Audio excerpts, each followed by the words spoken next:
Hello guys, welcome to Lifelong Story.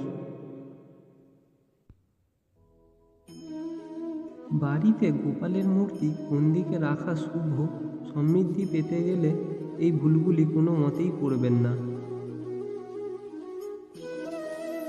শাস্ত্রমতে শ্রীকৃষ্ণের শৈশবের রূপই হল গোপাল। তবে হিন্দু ধর্মে বিশ্বাস করা হয় যে গোপালের মূর্তি শুধু সাজিয়ে রেখে বেদিতে বসিয়ে রাখলেই হয় না,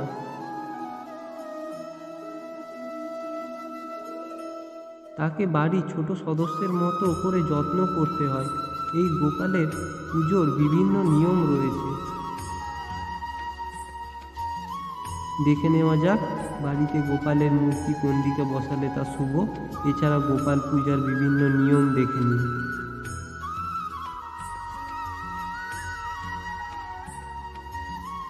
বাড়িতে কোন দিকে গোপালের মূর্তি রাখা শুভ বলা হচ্ছে, বাড়ির উত্তর পূর্ব দিকে গোপালের মূর্তি রাখা শুভ।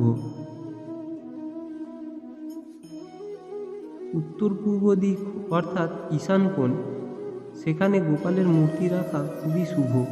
যদি বাড়িতে গোপালের মাখন ছবির ছবি থাকে তাহলে সেটিও উত্তর পূর্ব দিকে রাখা শুভ। গোপালের যত্নে এই ভুল করছেন না তো? বলা হচ্ছে শাস্ত্র মেনে গোপালের সেবায় কোনোদিনও ভুলেও তাকে একা ছেড়ে যাবেন না। যদি কোথাও যেতে হয় তাহলে গোপালকে সঙ্গে নিয়ে যাওয়াই ভালো। গোপাল একা থাকতে ভালোবাসেন না, আর গোপাল ঘরে থাকলে কেউ নিঃসঙ্গ থাকে না। ভোগ দেওয়ার নিয়ম, বাড়িতে গোপাল থাকলে দিনে 4 বেলা ভোগ দেওয়ার কথা বলা হচ্ছে।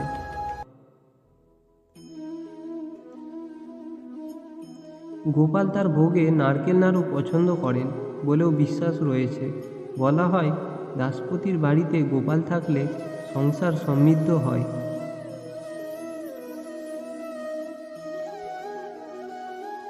ঘরে আসে ভরপুর কাঙ্ক্ষিত সুখ। নিরামিষ খাবারের মধ্যে মিচড়ি, লাড্ডু, ক্ষীর, হালুয়া গোপালকে নিবেদন করুন। আরতি ও স্নানের নিয়ম, বাড়িতে গোপাল থাকলে দিনে 2 বেলা আরতি করার কথা বলা হচ্ছে।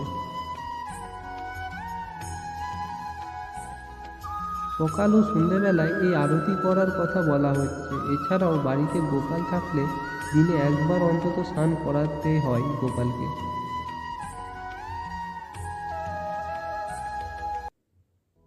দেবকৃপা পেতে ভুলেও স্নান করাতে ভুলবেন না। সন্ধেবেলা গোপালকে দোলনায় বসিয়ে দোলাতেও পারেন। শয়নের নিয়ম, রোজই সন্ধ্যার পর আরতি করে গোপালকে শয়ন দেওয়ার কথাও বলা হচ্ছে। তার জন্য আলাদা শোবার জায়গা করে বেদিতে তাকে শয়ন দেওয়ার পরামর্শ দিচ্ছেন শাস্ত্রজ্ঞরা। এতে সংসারে গোপালের কৃপা আসে, আর গোপাল শ্রীকৃষ্ণের কৃপায় সংসার সমৃদ্ধি বৈভবের অন্ত থাকে না।